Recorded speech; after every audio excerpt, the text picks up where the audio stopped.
Hi, my name is Anna Johnson with John Burton Advocates for Youth. I'm the Associate Director of Housing and Health, and I'm here with Brooklyn Lopez to show you how to file your taxes online for free using myfreetaxes.org and the IRS free software TaxSlayer. Brooklyn, do you want to introduce yourself? Hi, yeah, my name is Brooklyn Lopez. I'm a current graduate student at SDSU pursuing a master's degree in accounting, and I was a VITA volunteer last year for SDSU, volunteering performing taxes for foreign students. And now I'm here with John Burton Advocates for Youth and assistance with helping do taxes for former foster youth. Thanks, Brooklyn. Yeah, so here at JBay, we actually have a foster youth tax project where we're helping current and former foster youth across the state learn how to file their taxes for free and correctly and with support. So this is part of that project.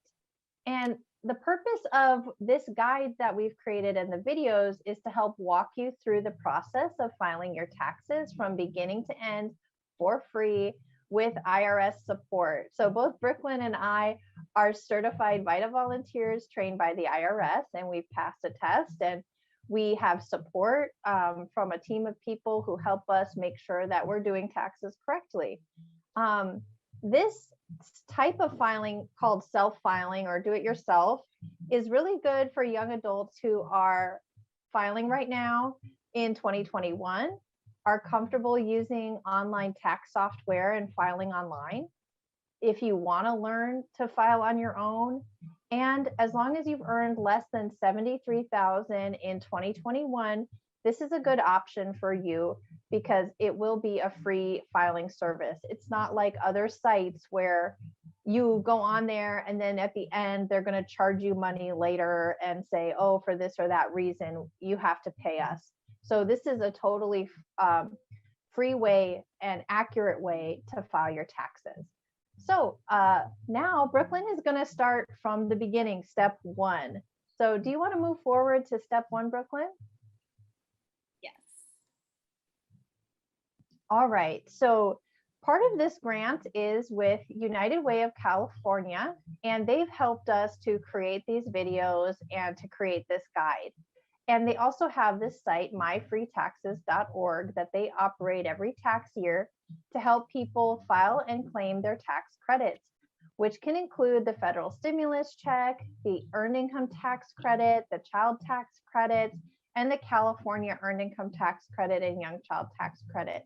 All of these tax credits add up to a lot of money, and it's important to use sites like myfreetaxes.org and TaxSlayer to file your taxes and get all of that money that is yours. You earned it and you should get it.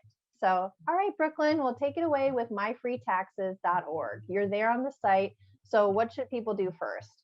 So first thing you're going to do is you're going to click File on My Own. Great. And then for this, it's just kind of walking you through what myfreetaxes.org, which is, it sort of tells you what you're going to do. You're going to provide your contact information.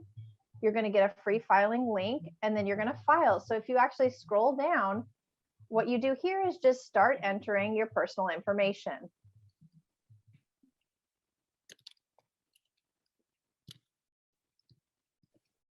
So Brooklyn is just entering their name, their email address, phone number, zip code, and that's the first page to get your account started with myfreetaxes.org.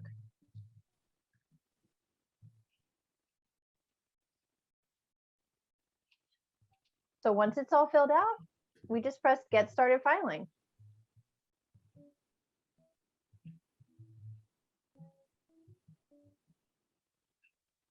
The next thing you do is actually fill out a little bit more information to make sure that you qualify for the free filing service. So Brooklyn, what does this page ask you to do? So this page is asking if we had made less than 73,000, which would qualify us to file for free. So then you would just put yes or no. Here we're just entering our zip code again, and resident of Puerto Rico, no. And opt-in to be contacted by United Way, I'm going to say no. Okay, so after filling out the information, it should bring you to a new tab that looks like this. And it says if a new window doesn't open, to click here. And then we could wait, or we could press file now. Great. So you're done creating your myfreetaxes.org account, and it's now linking you to TaxSlayer, the free IRS tax software site where you'll actually enter in your tax information. So here, all you have to do is click continue.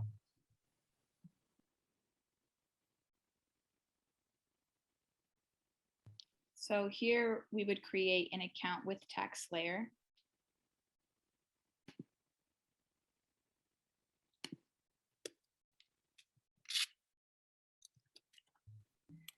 And to create the account, Brooklyn's just typing in email, creating a username, a strong password, and entering a phone number. So that's all you have to do to create the account, and then they'll send a confirmation.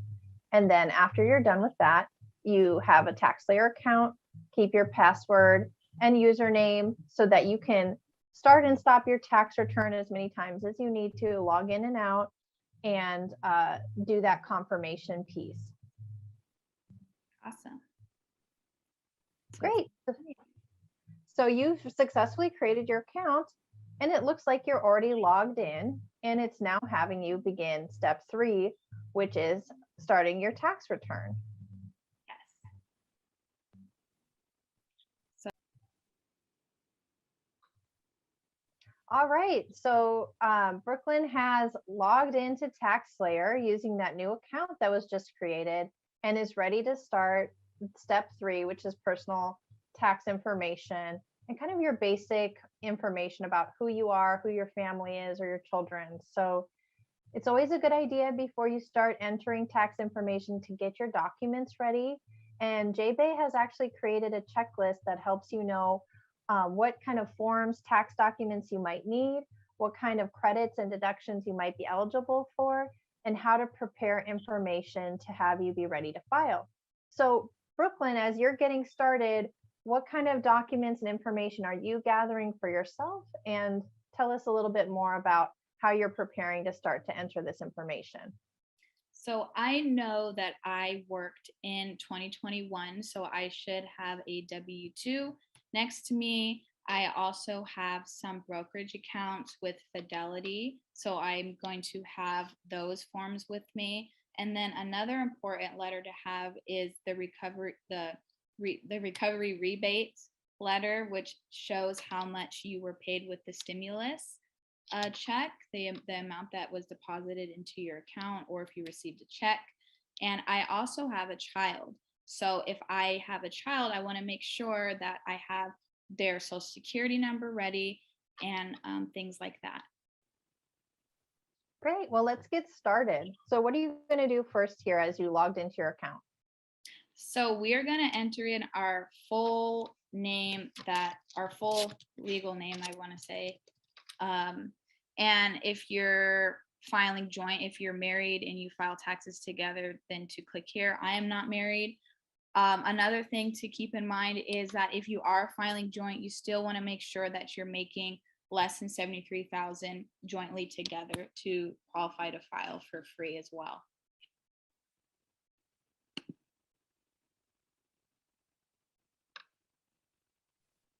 So sometimes your employer will provide an electronic copy of your W-2 instead of a physical W-2. So if you have that, this is a good tool to kind of drop it in here. It will kind of generate the numbers automatically. So I don't have that, so I'm just going to press skip.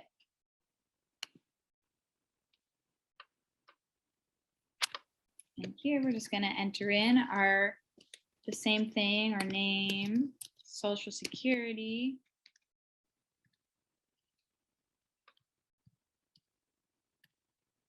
date of birth,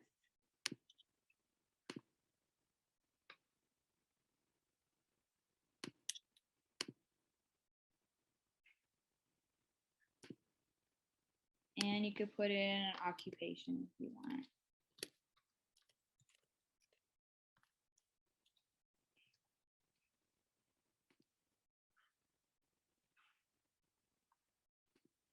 More personal information, just your mailing address, simple stuff.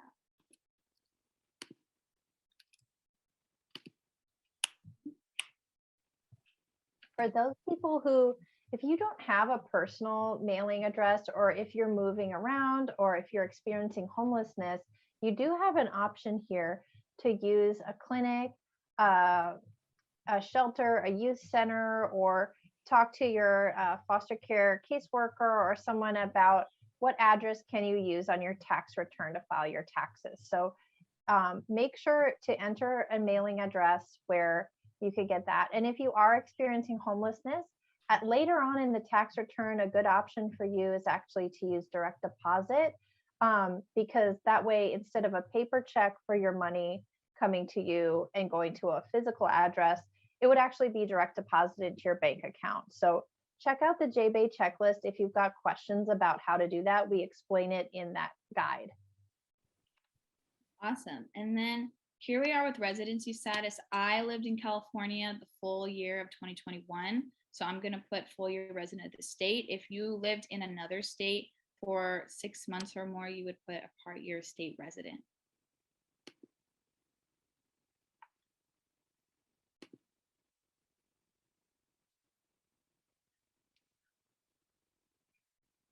So here's some things to read through.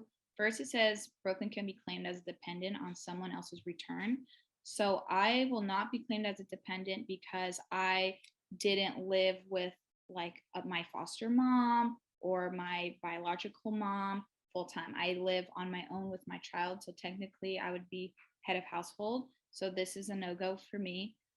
Brooklyn was over age 18 and a full-time student at an eligible education institution. So yes, I am 23 and I was a full-time student at SDSU. Brooklyn is blind? No. Brooklyn is deceased? No. I'm right here. Do I wish to contribute $3 to the presidential election campaign fund? No. Brooklyn served in a combat zone? No. Brooklyn wishes to elect to use their 2019 earned income to figure the 2021 earned income credit and our child tax credit? No. Affected by natural disaster? No. Brooklyn received, sold, exchanged, or otherwise acquired financial interest in a virtual currency during the current year. So I know that cryptocurrency has become popular over the years. I personally do not have any sort of cryptocurrency like Bitcoin or anything like that. So that's a no for me. If you do have it, then yes, you would select this checkbox. Do I prefer to receive written communication other than English? Brooklyn prefers to receive written communication from the IRS in accessible format. And at least 18 and meets the requirement to claim the earned income credit. Yes. So if you're over 18 and you meet the requirements, and you could also click these little blue little question marks, and it'll kind of explain more of what certain things are, like the earned income tax credit gives you more information on it and to see if you're eligible. But we'll also see if you're eligible as you move forward throughout after you enter in certain information and things like that. So this one is really important, that pretty much everyone who's watching this video is current or former foster youth or someone who's experienced homelessness. And so you really want to check that box, because there was a law change. President Biden actually made a change last year in the budget to make the earned income tax credit at the federal level eligible for youth 18 and older who are current and former foster youth or are students or have experienced homelessness. So definitely check that box if you're even thinking you might qualify. This is definitely for you. And like for someone who's single, it's up to $1,500 of a credit. And for parents, it's even more than that. So definitely check that box. Thanks, Brooklyn. Yeah, and also to add on, a cool feature about the earned income credit is that you don't even have to have a tax liability to even receive this refundable credit. So this credit right here is like the star of the show. So okay, so filing status. So I have a child and I support my child more than how do I say this? I support my child more than what they earn, I would say. And also because he lived with me the entire year. So here I would put head of household. And if you need help determining your filing status, should you think we should go through this filing status wizard? I feel like You it'd be can. more beneficial. We can do it. Yeah. So Yeah, because I know like we can some do it. are like, well, what do I do? I don't know. Okay. Mhm. Um, for people who are here with a visa and filing. Yeah, okay. Okay, and then go, so you could say if you're not sure which one, then you go to filing status wizard and you walk through that and do it that way. You could say, Okay. you can just say like, I know I'm head of household, but let me show you how the filing status wizard works. Okay. Yeah, yeah. Okay. Okay, so here we are. It's asking what your filing status is. So the most common filing statuses are single, which is yourself. Mainly also if you live on campus by yourself, you have a roommate, apartment, it's just yourself. Married, filing jointly if you're married and you're filing taxes together. Head of household is if you have a dependent or a child that you are supporting along with yourself. And then a non-resident alien is if you are here in the United States on a visa. And if you are unsure about whether or which filing status to choose from, there's this handy filing status wizard that you could go through to see which filing status is best for you. So I'm going to go through it just to show you. And it says, first, were you considered married on December 31st of 2021? No. As of December 1st, were you a U.S. citizen or resident alien? Yes. This typically means someone else is eligible to claim this person as dependent on their return. So no. And another thing to remember is if you do have a child and you aren't married or filing jointly, to make sure and to verbally agree on who will be claiming the dependent, just to make sure that everything, works out when you're filing your taxes. Yeah, that's a good point because only one person can claim the child. So Yes. you actually it's if two people both try to claim the child, whoever gets there second, it's going to be rejected, and then it causes sort of some issues with the tax return. So definitely have that agreement first. And if you do have a rejected return, contact us to have some guidance about getting legal support with paper filing and cleaning up any fraud if someone claimed someone inaccurately. Yeah. You have a qualifying person. Continue. Is the only reason that you would be able to claim this person as a dependent because of a multiple support agreement? No. Based on your answer, your filing status should be head of household. So perfect. So now I'm head of household. Press finish. And now that it's determined which status is best for me, I'll just click head of household. And it says it down here as well. Do you have any dependents or qualifying persons? Yes. And this is when we want to have the child's social security number ready and their information. So here I'll enter in my son's information.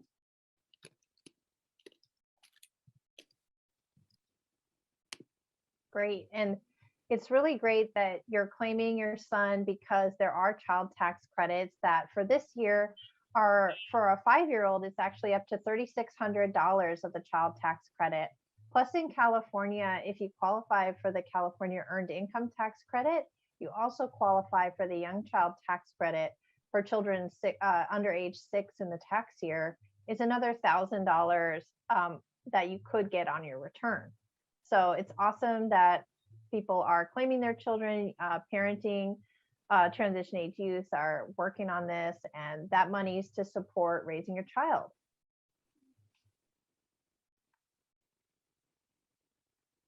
Okay, so here's the social security number, and it's asking, was this individual a U.S. citizen, U.S. national, U.S. resident alien? If they were not, you cannot claim the child tax credit or the credit for other dependents for this person. So yes. Relationship, child, son. Number of months this person lived with you in your home. So 12 months. He lived with me the entire time during the year. And check any of these are applied to you. This person was over age 18. No, no. No.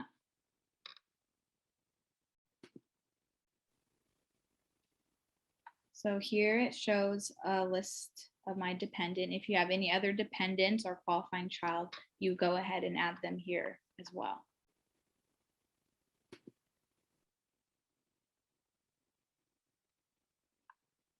Here is that advanced child tax credits. So did you or your spouse have a principal place, main home in the US for more than half of 2021? Yes. Did you or your spouse receive any advanced child tax credit payments? So during 2021, during the whole pandemic and COVID situation that had happened, the government had passed a bill that allowed individuals like me to receive advanced child tax credits. So I was receiving $300 a month, and this was part of that advanced child tax credit. So there's a letter in the mail that you would get, and I completely forgot what letter it was, but it basically showed me how much I received in that advanced child tax credit. And later on, as I go through this, it's going to ask me the exact amount that I received in advance, because basically what's going to happen is the child tax credit that I'm eligible for will basically decrease by the amount that I've already received during 2021. Yeah, that's right, Brooklyn. And for those of you listening, if you're like, did I get my letter from the IRS? The letter is called letter 6419, and that tells you how much you did receive.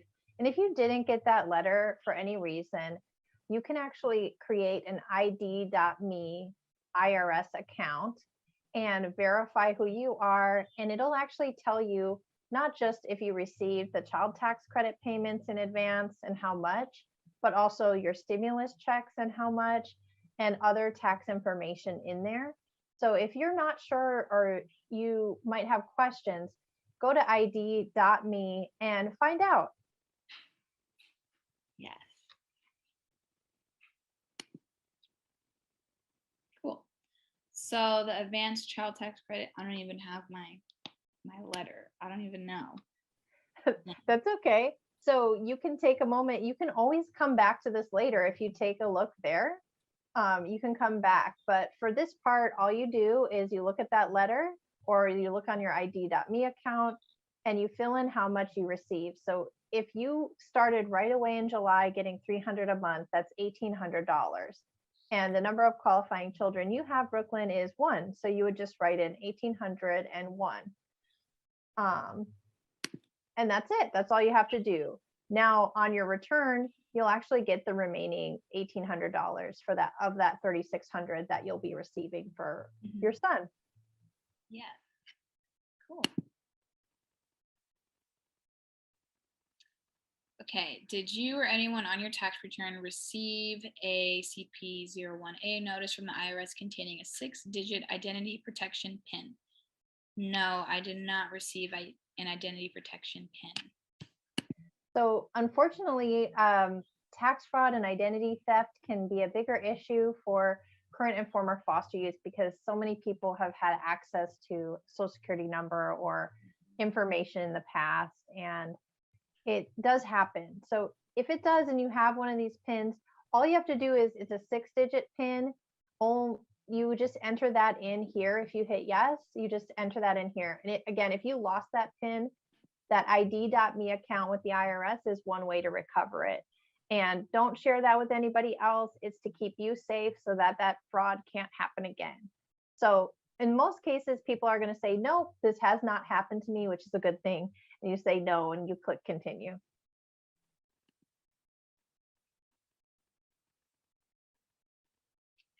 Awesome. So here's what we have so far is myself, my son, who is my dependent, contact information, mailing address, phone number, and my filing status, head of household.